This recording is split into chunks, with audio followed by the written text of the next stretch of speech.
Hey, I'm Holly. Thanks for joining me here at my channel.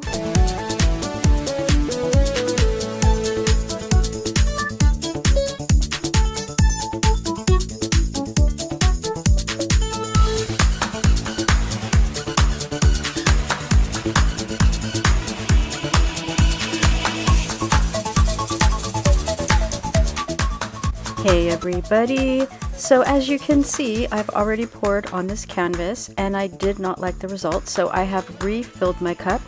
I have a couple of different shades of aqua, a dark Prussian blue, 24K, extreme sheen, a gorgeous color of coral, white of course, Artist Loft, and a very springy, pretty green. All of my paints are mixed with Floetrol and there is no silicone in my paints. And I'm so pleased at the angle that I was able to capture with pouring out this paint. As you may have heard me mention in previous videos, this is one of my favorite parts. I really love watching the paint flow out of the cup.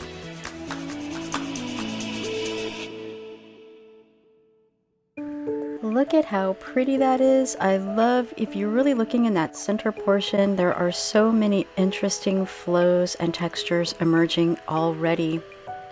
So remember my friends, we are doing a premiere train on Tuesday evenings. That would be Lori Houston of Lori Houston Art, Camille of Camile Amoy Art, myself, and Nate of Nate Bright Art. In tonight's train, we are actually going to take a short detour after my premiere and before Nate's premiere, and we're going to take a quick stop over at the Masse Boys Art channel. We're going to see their premiere tonight, and then we'll be coming back to our little adventure here a half hour later, where we will pick up Nate's premiere. So remember to follow us when we take our little adventure over there, and then follow us back over to Nate's channel after the Masse Boys do their fabulous presentation. And if you are watching this after the time of premiere, well, consider watching everyone's videos just the same, because everyone is having a wonderful time bringing their art presentations for you to enjoy.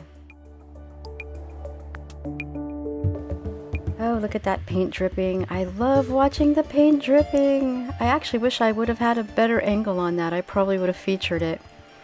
Let me know in the comments below. I know some of you have mentioned in previous times I've mentioned that you also enjoy seeing that, but let me know if you are someone who loves watching the paint fall off the edge of the canvas. I find that strangely satisfying. I also like it when I see gorgeous cells and ribbons open up as well in these paint pours. So there are some things on here that I like at this point. And as I take more of a look at it, I feel like there are some things I just, in my opinion, don't make it spectacular. So I'm taking a little more of the paint off here, just assessing what's going on.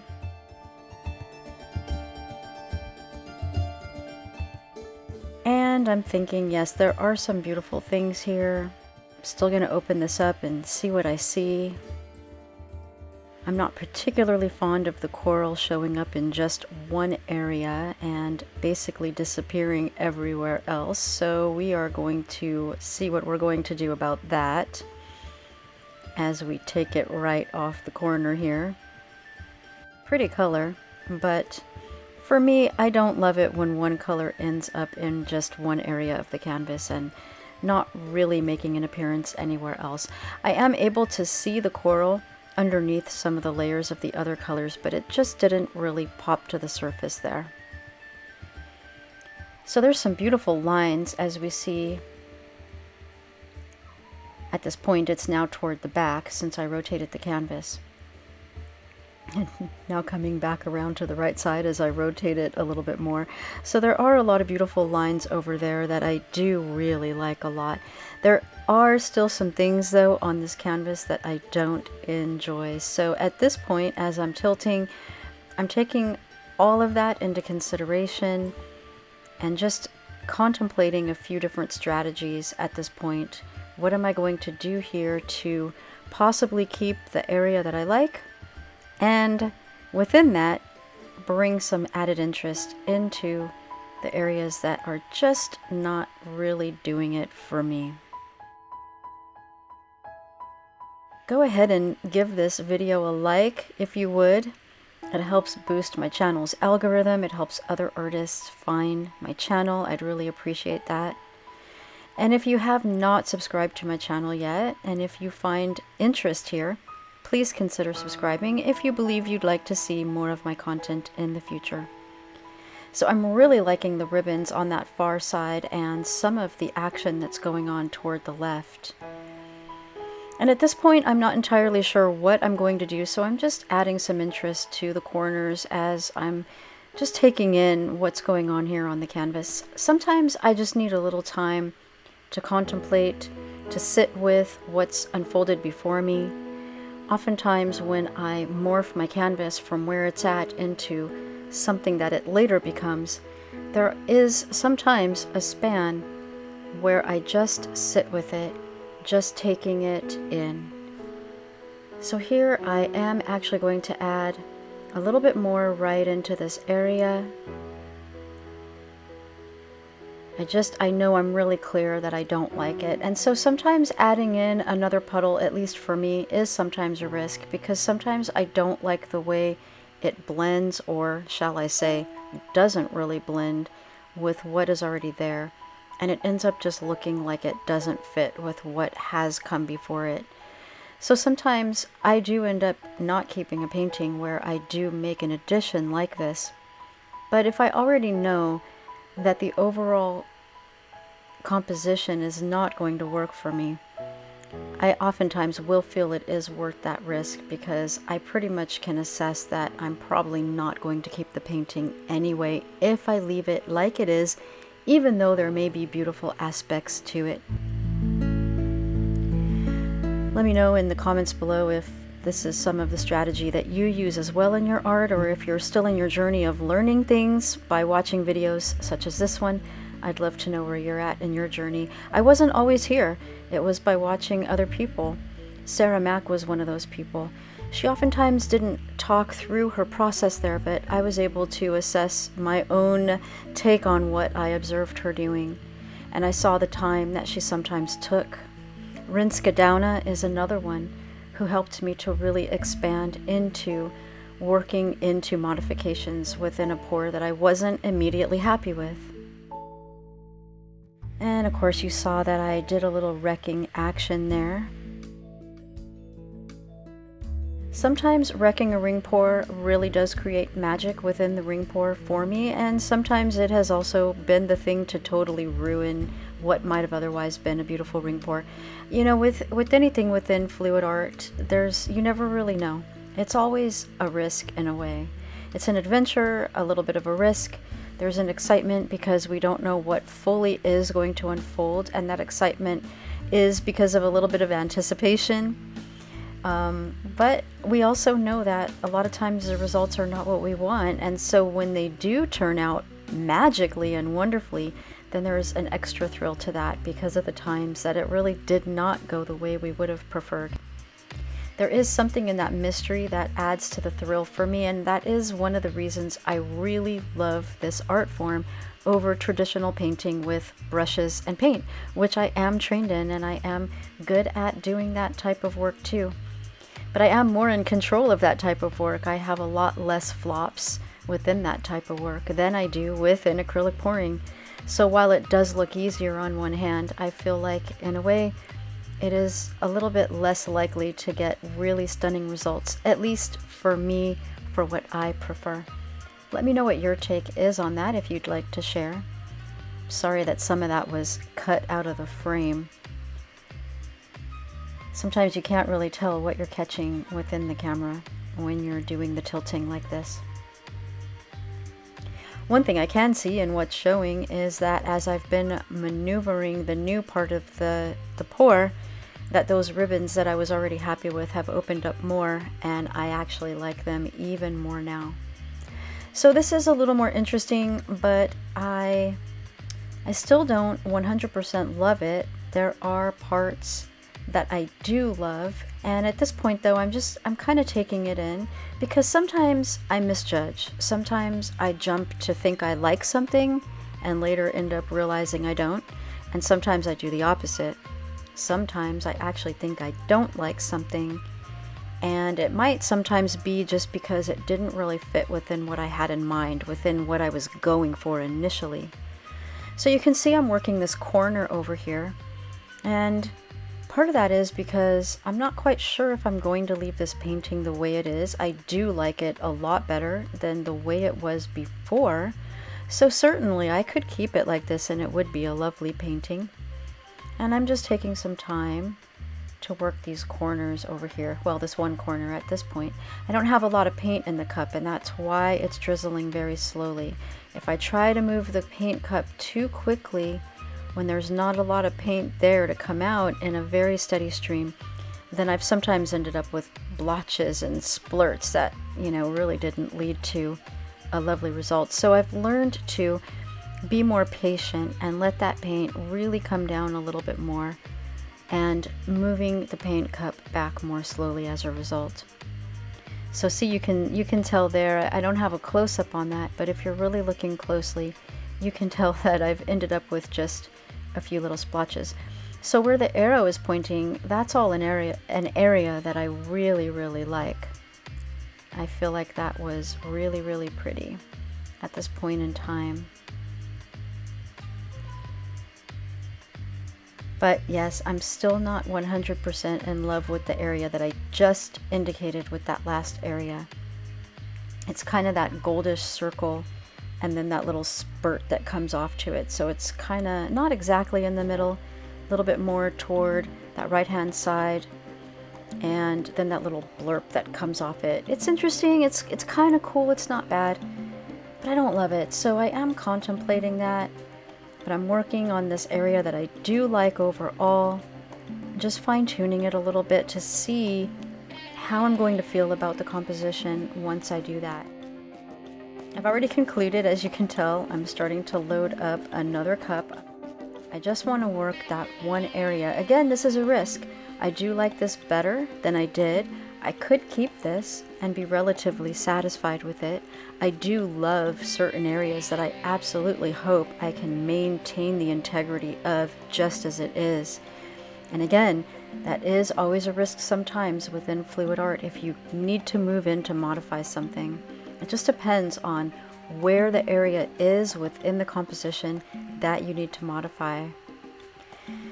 So we're getting ready to add some additional paint here. This is a smaller cup, so I actually did fill this a little more toward the top.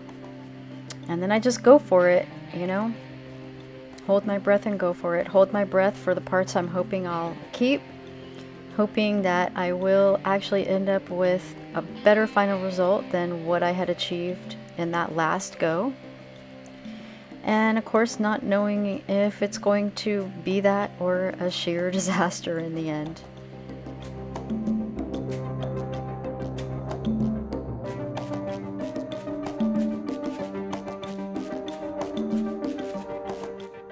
And so here I'm just spiraling on some paint.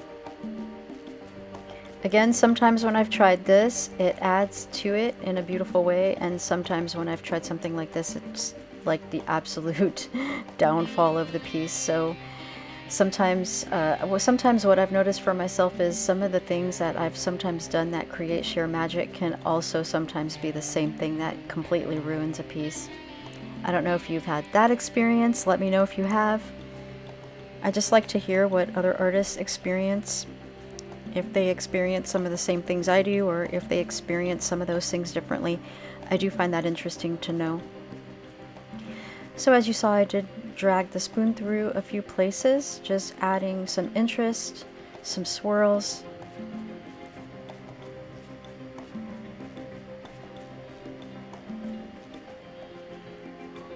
And now I'm gonna tilt this new area back out, and we're going to see what we're left with. Was it a good move? Was it not a good move? We're gonna find out.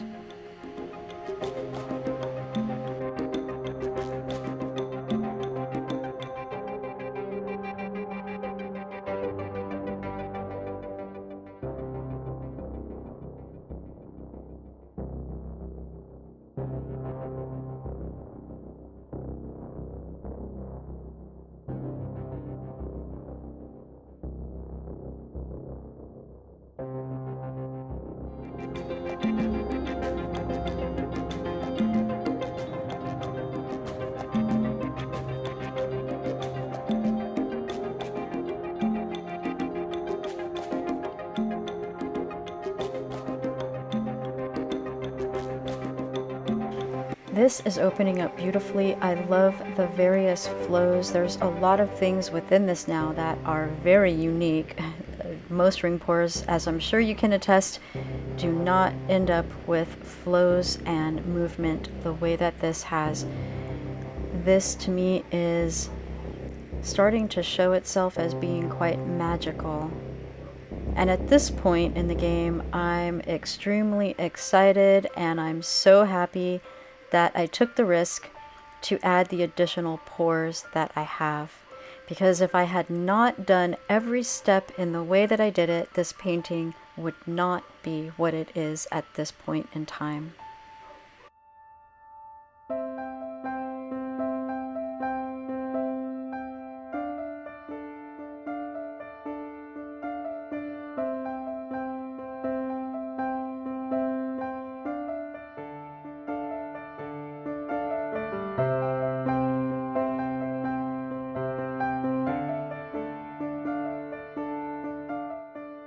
So sorry to show you the underside. I do really like using the hooks as the support for my canvases, what I raise them up on. I don't have a level counter space, and so this does allow me to adjust how far in each hook is. It also gives me something to hold on to when I tilt the canvas, and I have at times, since beginning to use the hooks, I have at times had level surfaces, and then I was all happy thinking, oh yay, I don't have to screw in the hooks. But what I ended up finding for myself was that my tilting experience was not as nice at all, because I have grown very accustomed to partially holding the hooks when I tilt my canvas. So now for me, if I try to tilt a canvas without those hooks in it, it's very hard for me to hold the canvas with the stability that I'm used to having with the hooks. It might be different if I hadn't gotten so accustomed to using the hooks in my earlier stages of my acrylic fluid art journey. I might really be used to it then if I hadn't, but because I have, it's very hard for me now to work on acrylic fluid art pieces without having those hooks in it. If you haven't tried them, I recommend at least giving it a try at some point.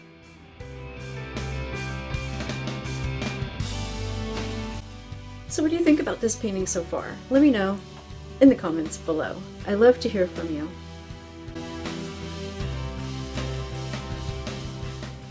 I believe my hooks are the 1.5 inch size. I initially did try a smaller hook size, but what I ran into with that was they were not long enough to really help me level out my canvas as much as was needed. So I ended up going up to the 1.5 inch size. So depending on what your situation is, you might need a different size than that. And they are a little challenging to sometimes get in the back of the wood. I usually work them into the seam. And sometimes I've even started the hole by pushing a thumbtack into the area first and then putting the point of the hook in and screwing it in from there. If you do have a drill, you probably could put a small drill bit on there and just run a tiny little hole. Especially if you were using a larger hook size, it might go in a little bit easier if you were using a drill to start that hole. For the most part, I have really been able to just go in straight with the hook without doing anything preliminarily, but those are some tips I have in case you do. Now look at all of the beautiful, well, now we're looking at the back again. Sorry about that. I guess you can see all the paint I've had down there because this was the 4th time I put paint on this canvas. Time number 1 was before I started this particular video. So here I am, I'm just going to be coming in on those sides, doctoring up a few little spots that needed to be fixed, and here I am drizzling up into that corner, scooping up carefully the paint drippings below. So when you do use the drippings below, my friends, you want to be careful how you scoop that up, right? You want to try to keep the differentiation between the colors that's already down there in the drippings. You don't want to really swirl that too much and get it muddied up, right? That way it still kind of looks like it came from the pour. So again, if you are here at the time of premiere, I just want to let you know that all of us artists really enjoy it when you're here with us when we do premiere. I know it's not always possible for you to be, but we really appreciate it, and we thank you for choosing to spend your time with us when you are able to and when you do make that choice. We love hanging out with you in the live chat. For us, it is so much fun, and it feels like a wonderful gathering of friends. It has such a lovely, heartfelt spirit to it, and we very much enjoy it. So thank you for being with us here at the premieres when you're able to be, and of course we still appreciate it when you catch our content even after the fact. And I wanted to remind you one more time that right after me, we're gonna head on over to the Masse Boys' channel at Masse Art Studio, and then we're gonna pop back over to this premiere train, and we're gonna catch Nate at Nate Bright Studio. And all of the information on that is in my description below. You can easily find the links and the times there.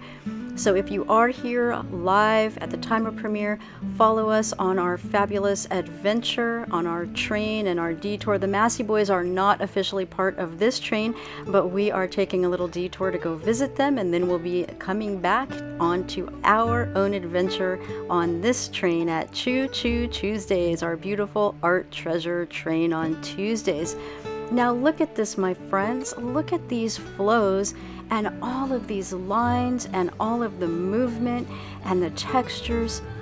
This, to me, is one of my favorite paintings. It went from a dud after it's getting a little bit better and it's getting a little bit better to becoming one of the most spectacular pieces I have done, especially up until that point. Now, honestly, I did paint this a little while ago, and I'm just now editing the footage and putting it here in our fabulous premiere train. But I love this, and to date it is still one of my favorite pieces that I have ever done. So it just goes to show you that sometimes something that looks like it is not going your way within acrylic fluid art painting, and it seems like it's going to be one of the worst paintings you've done, if you stick with it a little while more and you keep working it, chances are you can work it into something magnificent.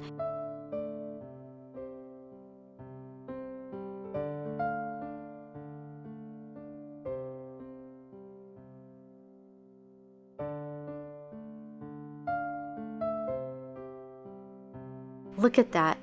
That is special. So thanks for being here. Now let's go see the Masse Boys, and then we'll come back to Nate Bright at Nate Bright Art. See you soon.